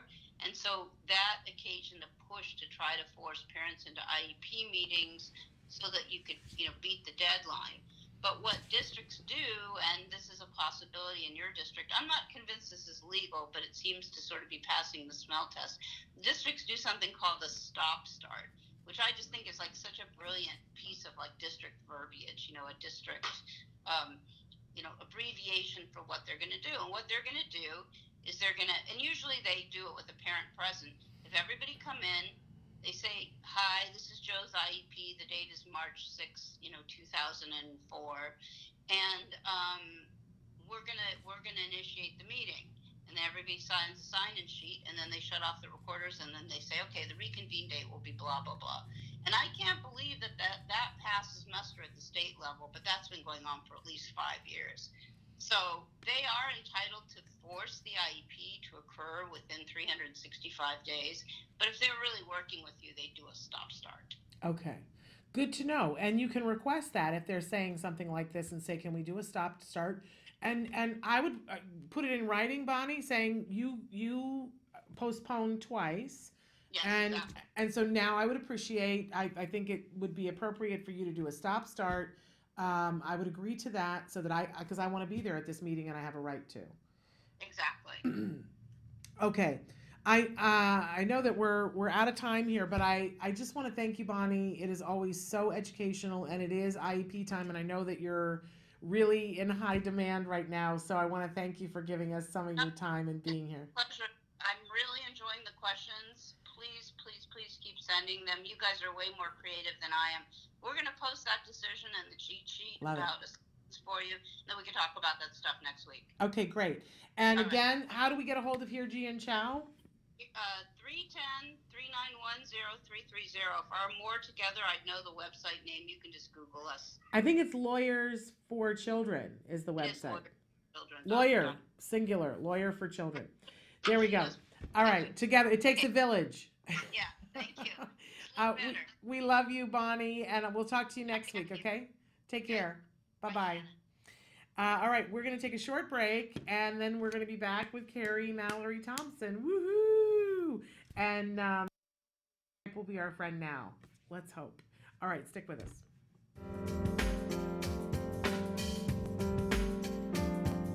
I am Alexis Weinman at the Future Horizons Super Conference in Dallas, Texas.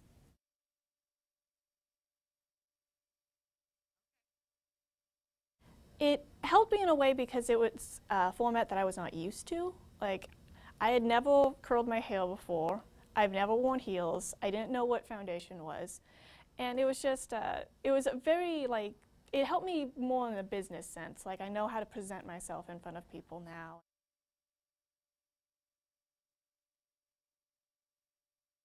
That's something my mom drilled into my head. I have trouble sometimes with it. Like, you introduced yourself to me downstairs, and so I immediately, like, and I've heard of you before, so I was like, I know this person, I can make eye contact with this person.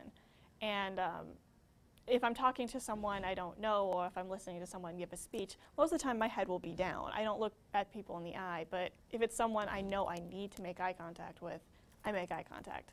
But my mom growing up, she, especially after the diagnosis, she would always like grab my hand if I was like, you know, looking everywhere else but her, and she'd like say, look me in the eye. And so she wouldn't let go of my hand until I looked her in the eye.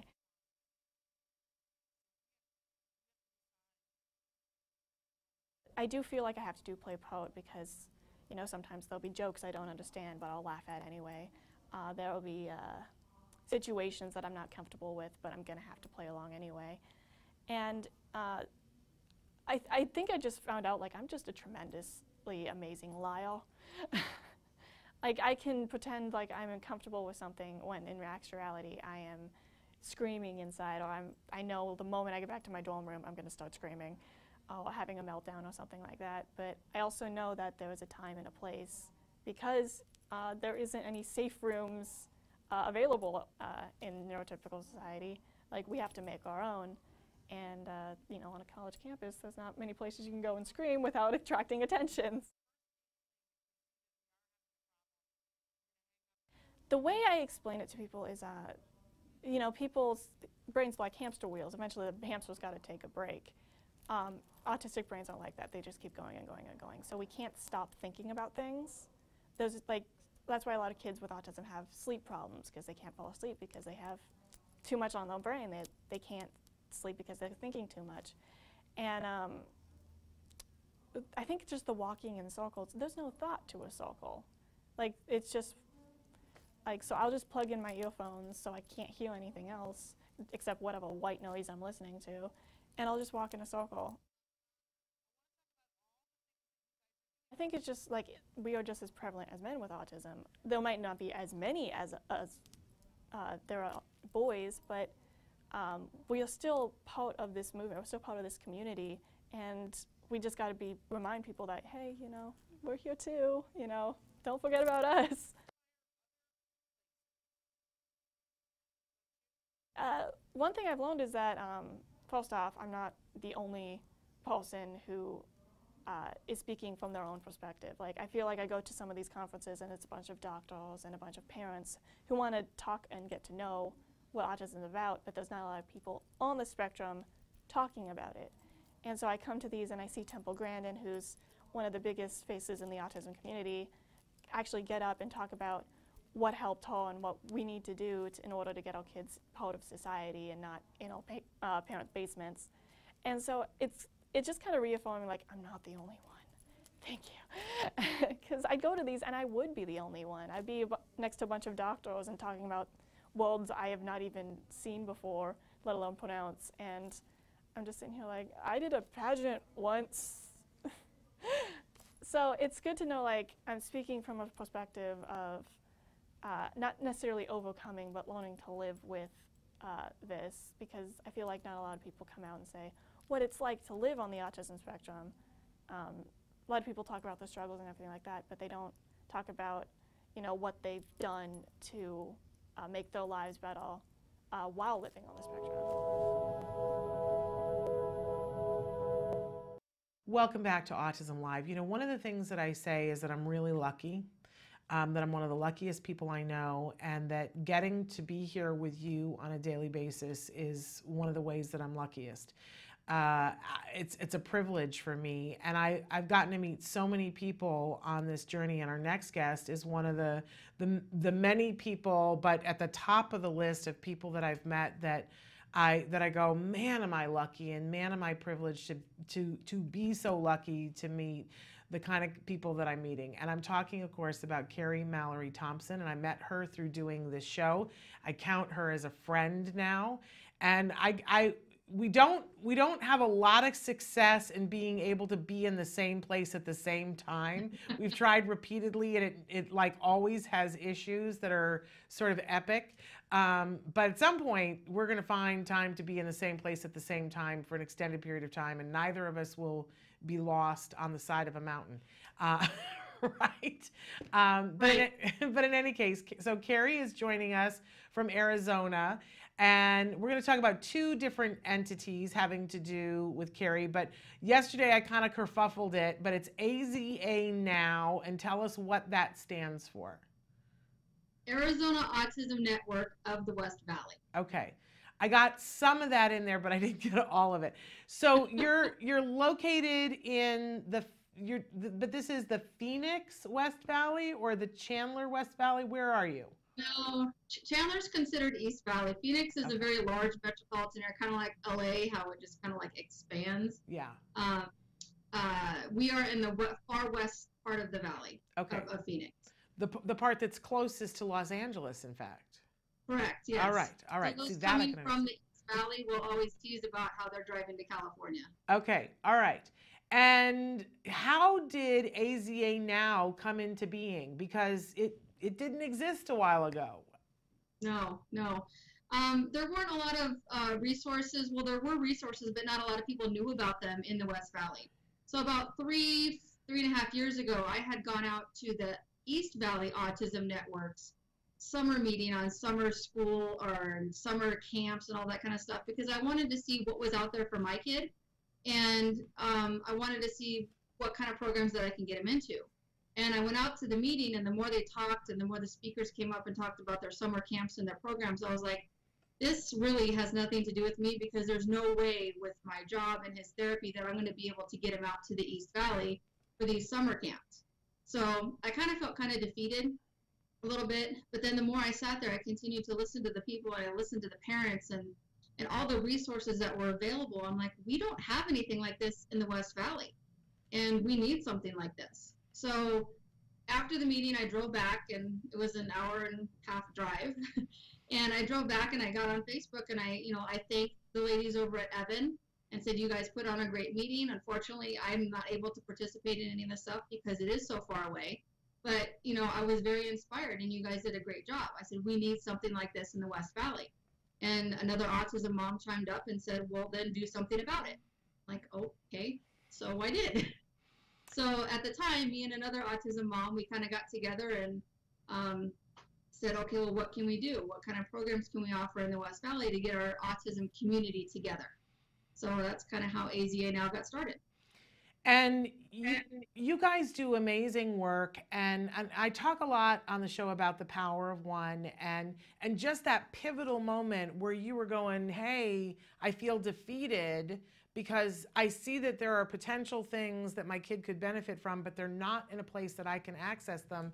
And that moment when the person said to you, well, then why don't you do something about it? And I think a lot of people get that said to them, Carrie, but not a lot of people do something about it. And sometimes it's because they don't have the skill to do it. Because this takes skill. This takes a tenacity that not everybody has. But you found it, and I know that other people find it too, and that's when things get really good. So you guys have been able to do a bunch of different programs, and we've got pictures of different things. Let's talk about some of the different things. I particularly love that you guys do a sensitive Santa, and I'm jealous. That's our favorite. I'm jealous because your sensitive Santa, I mean, we do a sensitive Santa too, but you you know how to get volunteers that, so you have fabulous, I don't mean to demean in terms of, but I want to use the term minions. You have an army of minions to do your good with you. And I'm always stunned by that. I don't have that talent. I don't know how to do that. I don't know how to gather minions. But you do. So talk a little bit about this Sensitive Santa, because it's sweet. Yeah, well, our Sensitive Santa program, it's definitely grown. Last year, we actually did it in the East and the West Valley, because the year before, everybody in the East Valley was like, how come we don't have anything like that? So I found it ironic that, you know, we started our West Valley programs because of everything that was going on in the East Valley. And then the next thing you know, the East Valley is like, well, how come we don't have the stuff in the West that the West Valley does? So the school that we host that hosts it is the Autism Academy in Peoria. And they have an Autism Academy, two campuses in the East Valley. So we held it at one of their campuses over there for the East Valley people. And we got a tremendous feedback. I think our West Valley event, we had over 800 RSVPs just for the West Valley. And the East Valley, I want to say it was around 600 or so, 500 or 600 for RSVPs. And we have people sign up ahead of time on our website, and when they come in, it's, again, they're waiting for Santa, but they don't realize that they're waiting for Santa. We've got crafts going on, we've got cookies, there's games, there's kind of what we call the on-deck room, which we get to call their name to let them know that they're next to see Santa. So before they see Santa, they go into the on-deck room where it's quieter and it's a little bit calmer than the outside with the games and the crafts and all kinds of stuff. So they kind of get to calm down a little bit, and then they ease their way into Santa. And in the West Valley, our Santa for the last 3 years has been one of Connor's former therapists, who's also a BCBA, and he's now a professor over at one of our community colleges. And he's amazing. If he senses, you know, any anxiety in the kid at all coming in, he'll immediately hide behind the tree and ease his way in. We've got elves in the room that help out. This past year we had Mrs. Claus as well, helping out quite a bit. So it's a big event. And Samantha, you got a couple of pictures there that. Oh, I've got them. I don't know why you don't have them. Let me shoot them over to you so that we can see the pictures. You know, you have a humongous set. My people and my team is usually 3 of us. We're trying to create a little space for Santa to be, and I'm chartreuse with envy, Carrie, because you always have the most beautiful setting. It looks like something done really professionally for a movie set. You guys, and you've got all kinds of helpers, and everybody is so into it, and everybody gets something at yours as well the day up. Is that correct? Mm-hmm. Yep. For the last several years, luckily I'm in a business that I'm able to make ornaments, and my bosses, all of my bosses, have been absolutely amazing and have allowed me to go and make these ornaments every year for the kids. And this past year, we just we made little ornaments that had the logo on it, and Santa gave the kid the ornament just before he left the room. So each kid gets a special ornament from Santa, and it's been different every single year. I just love it, and you're really downplaying the fact that the stuff that you do at your work is stunning and beautiful, and those ornaments are absolutely gorgeous. And we're gonna have Samantha get the pictures from the Santa, Sensitive Santa, but there's other events that you guys do too. Some of them are autism events, and some of them are community events that are not necessarily an autism event, which I think is amazing and brilliant. Talk to us a little bit about some of the non-autism events that you guys go to and what you try to bring to them. Well, I think it was probably the end of last summer. I went to my board and I'm like, we need to start getting out more into the community and doing more events, because we find more and more people that are telling us, even within the autism community, there's like, I did not know that you guys were here. I didn't know you existed. I didn't know that you offered these sensory jumps. I didn't know that you offered monthly meetings for parents. They didn't know about AZA now. So I'm like, okay, if this is people within our autism community, I can just imagine what the people outside of the autism community who are just newly diagnosed, or think that, their child might be on the spectrum and don't know what to do, don't know where to get him or her checked. So, we try and get into some of these non-autism community events. We went to 3 trunk or treats during the fall.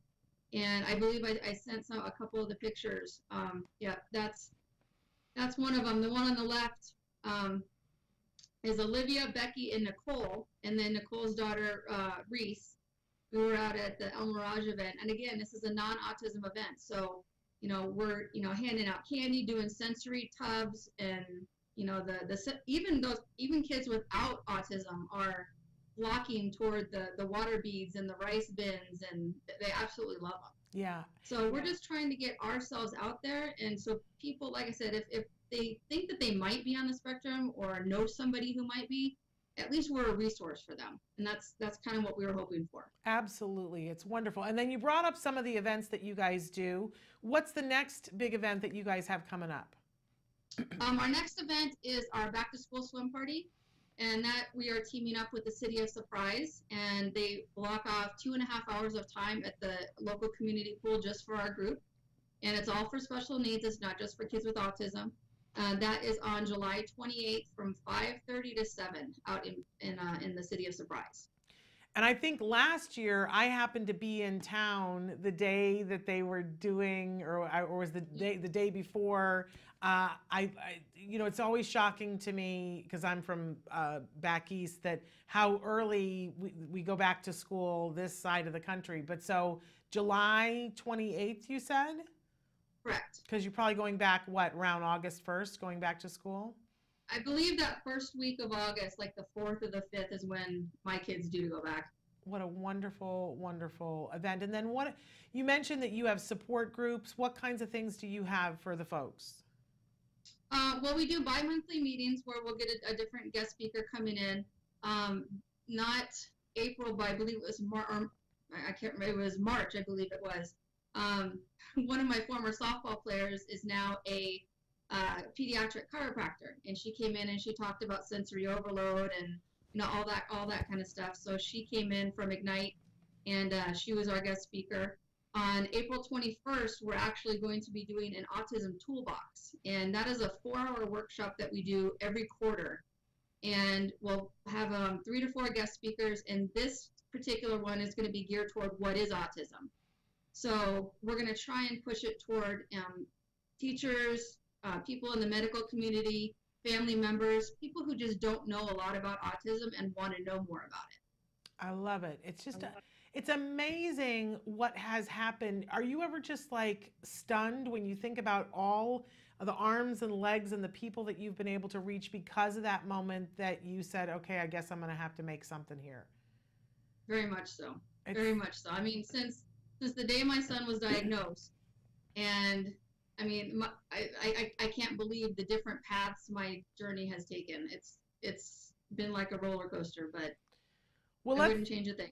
Let's talk a little bit about your fabulous son, who I adore the ground that he walks on. He is one of the cutest things on the planet. Talking about Connor, and we've got a picture of you and Connor. He is the sweetest thing. And how long has it been that I've known you guys? Is it like 4 or 5 years? About that, yeah.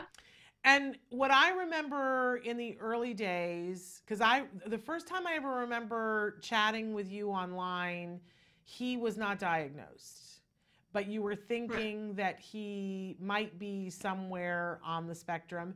And even then, you had a way that you were looking at this. Was it what is now your site, Autism Will Not Define My Son, or was it something that was close to that? No, it was that. And I do remember the first time because he was at his 2-year checkup, and his doctor had mentioned it for the first time. And he's like, let's get his eyes and his ears checked first, but then we'll get you in with a developmental pediatrician so we can, just check for autism. And I'm like, okay, here we go. So, of course, you get on the internet and start Googling all kinds of stuff. But, until we got that official diagnosis or, started getting more information, I did come across, your site and, your program and everything. So from that point on, I was pretty much able to, get as much information as I could until he got the official diagnosis. And it's just kind of snowballed from there. But you've been somebody that each step along the way, you've sought out answers, and when you found things and found that they weren't where you were, you didn't let that define you. You didn't let that stop you. You were I remember when you were looking for ABA and it wasn't there, and yet you put together a dream team. And I remember when you were looking for a school and you weren't finding something, but then you found something. You've continued to massage this every step along the way, and you have not taken no for an answer. I've seen you do that. And I would love for you to talk to the moms that are watching that are in that point where they're like, oh, okay, I know I'm supposed to do ABA, but it's not here. And I know they write into me all the time. They go, well, we don't have the help group here, and we don't have the Miracle Project here, and we don't have this here. What am I supposed to do? What do you want to say to them? Don't take no for an answer. If that's not there, create it. When we had, I think it was last month, we went to the Arizona Autism Coalition Expo, and I could not believe the number of people that were there from out of town. Winslow, Show Low, Flagstaff, Bullhead City. They came from all over Arizona to come to this expo to find resources. And they kept saying, well, how do we get this and how do we do that? Well, you started. So being part of the Autism Society of Greater Phoenix now, we are able to kind of help outreach a little bit more and, kind of help. We've got Lego clubs now in Yuma and Maricopa because, one mom stepped up and said, hey, how do we do this? How do we get what you guys have? So, we're trying to help people in the rural areas who aren't able to come to Phoenix and come to our sensory jumps every month. Go out to their, your local place and say, hey, this place is doing it. Can we do something similar? Absolutely. All it takes is just ask a question. So let's talk specifically about Connor now, because he deserves to be talked about. He's an amazing young man. At what age was he actually diagnosed? He was diagnosed at risk a little after 2. We went through a full year of speech, developmental, and occupational therapy.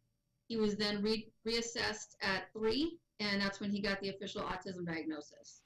And then not this past year, but the year before, he was diagnosed with apraxia. And so you call his team the Dream Team. Talk to us a little bit about who all that entails.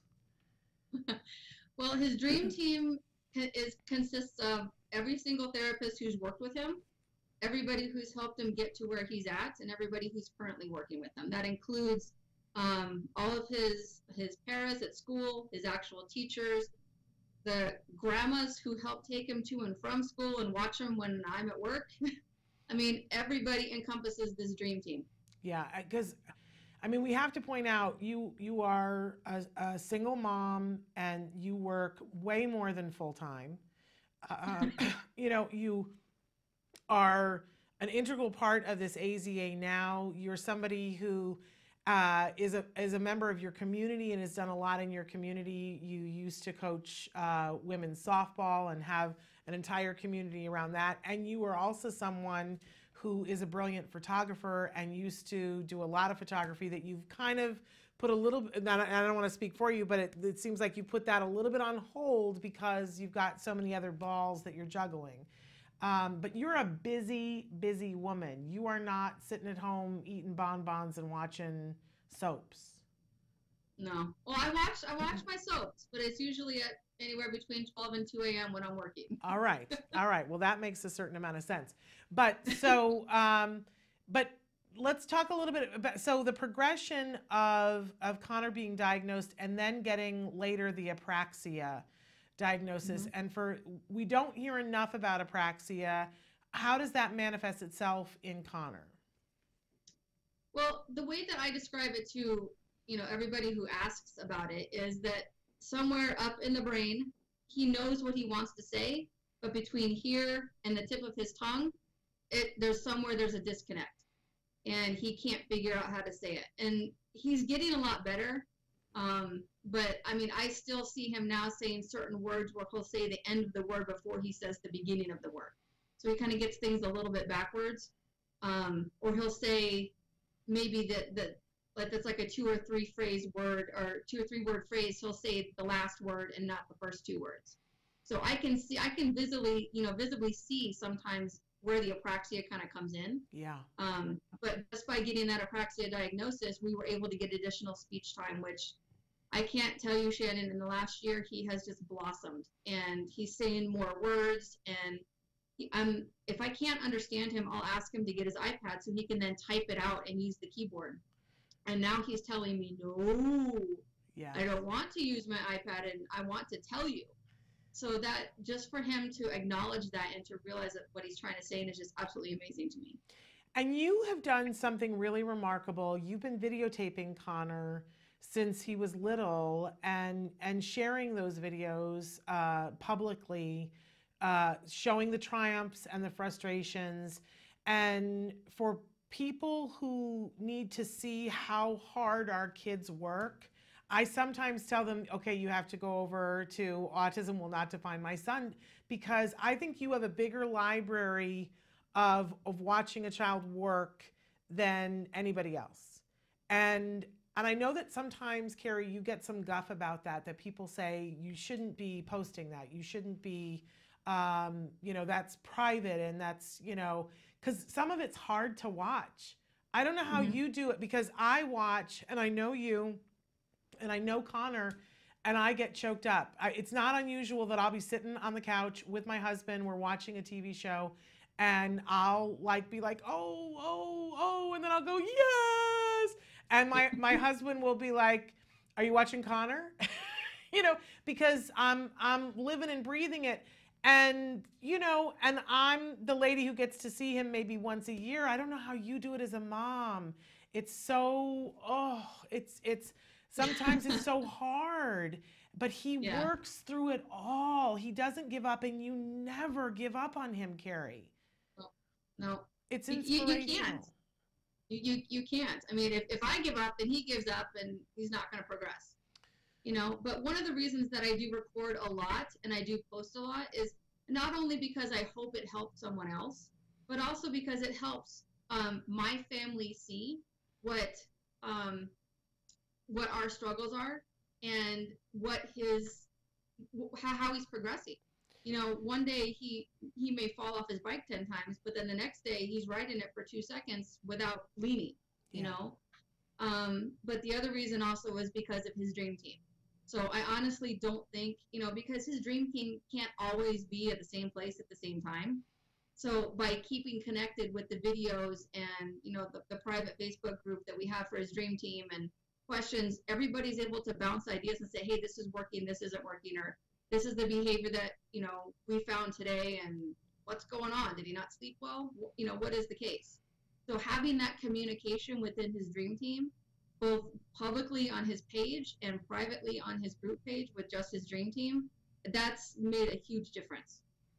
Well, I have to say it's really brave, but I have to say that I support you 100%. And for people who say you should not be posting this, I want to submit that I think it's because it makes them uncomfortable, and that's not a reason not to say, because when he makes those huge leaps that he makes, your family and your team and the whole world gets to see that didn't come out of nowhere. That came out of a whole bunch of work.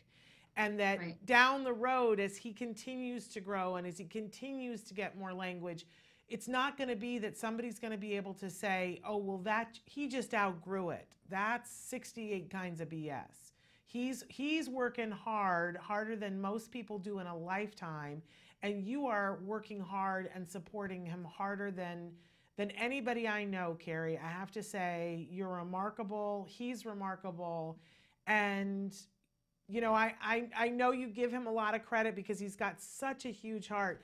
But if you weren't there in his corner, he could not be doing the things that he's doing. So I just applaud you all day long and twice on Sunday. Well, thank you. It's remarkable. And so for for people who are not following your story yet but would like to, what are the different ways that people can connect, both with AZA Now and with your blog page to see what's happening with Connor? Yep. Facebook, and then Autism Will Not Define My Son. That's our journey, our personal journey. And then Facebook, Arizona Autism Network is our actual URL for that. Okay. And there we go. We've got both of those up there now. And I just want to say to you, I know sometimes the days get really, really long, but I hope that you know that a bunch of us are watching. We see you, madam. We see what you're doing, and we see how worthwhile it is. And it is inspirational. It is absolutely inspirational what that young man is being able to do. Just to watch him fight to be able to say 2 words, it gives me an appreciation for everything that we're all trying to do, everything that everybody has been through, and the things that are possible when we get to see him get a word out or get 2 words out. It's amazing. Yeah. You know, and it all boils down to, you know, a good, strong team. You have to have, you can't do it by yourself. You know, you have to have that tribe around you, and both with, you know, my kid and his dream team, and AZA Now with the people that I have behind me on the board, and, you know, Becky and Nicole and everybody in that picture right there. I mean, we're all now one big group with the merger with the Autism Society of Greater Phoenix, and, you know, we would not be able to do half the things that we do without the group that we have. It's one big team. Well, it's amazing when you get a group of people together, what can happen. So what are your dreams for Connor in the future? Oh my God. To continue to drive me crazy, to continue to push and challenge me. That's my goal for him. And I've got no doubt he's going to continue to do that. He's one of the sweetest kids I have ever met. You know, his face. He's very loving. He is. He's very loving. His face, though, is such a mirror of the things. Like, there's no doubt. You can tell when you've done something that he is not happy about. You know, you can tell when there's something that he's absolutely thrilled about. He's amazing. And, of course, because of the background that I have, the fact that his face is so expressive, he's an amazing, you know, someday he could be a brilliant actor. I just want to put that out there. I don't doubt it. I don't doubt right? it. I mean, he is, there is a light about him, and his face is so, you know, in that respect, he reminds me of my husband, Carrie, because my husband's an actor, and my husband, he will say one thing, but you can see something written all over his face that says the exact opposite. And I suspect that Connor, his entire life, his face is going to be a window into his soul, even as he progresses with language and is able to say to you, you know, yes, but his face is still saying no. You know what I mean? I hope so. I hope so too. But, you know, if it's going to happen for anybody, Carrie, it's going to happen for you, because you don't relent. Nope. You are absolutely amazing that way. All right, we are out of time. So I, unfortunately, because I could sit and talk with you forever, but I thank you for taking part of your lunch break to be able to talk with us. And I thank you for all the work that you're doing for all the families in Arizona. And I thank you for setting the bar so high with Connor, because it gives people a place to say, okay, wait a second, if she can do that, then I can certainly try. So thank you for all the things that you do, and thank you for being a friend of the show, and thank you for being a friend to me and my family. Of course. Love you. And I love you back. I love you back. So hopefully we'll get to see you later on this year. Hopefully we can make that work. I hold so We're little. making a summer trip, so we'll figure it out. All right, we have to coordinate dates because I'm gone for part of the summer. Oh God. But Carrie, I'm going to announce this here with you since we've got 1 minute. I am doing a one-woman show in June at the Hollywood Fringe Festival. There are 5 dates that I'm going to be performing a one-woman show called the Autism Monologues. So if you're here in June, we'll have to talk about if there's a date. It's a very small theater, so people have to start getting their tickets. They go on sale May 1st. So if you're here in June, just to let you know and put it on your calendar, the Autism Monologues. One-woman show. I'm making a point of it to be there in June. And there's 5 separate different dates, so hopefully one of them will work for you. All right. Awesome. I appreciate you so much more than you could possibly know. Please give our love to everybody there, and we look forward to seeing you this summer. Hope it works out. Awesome. Thank you. All right. Take care. I wanted to take just a second to say that while we're ending this broadcast, we are going to be at Fullerton Cares Mardi Gras for Autism this Saturday. And our expectation, you know, may the internet ever be in our favor, is that we will be coming to you live, excuse me, from our Facebook page for at least part of that event. But we will be there with a booth. If you are in the Southern California area, please come by. You can meet me and Samantha. My son will be there.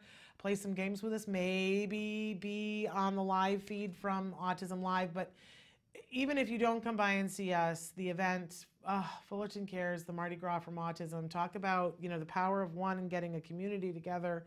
It's amazing, absolutely amazing. So I look forward to this all year long.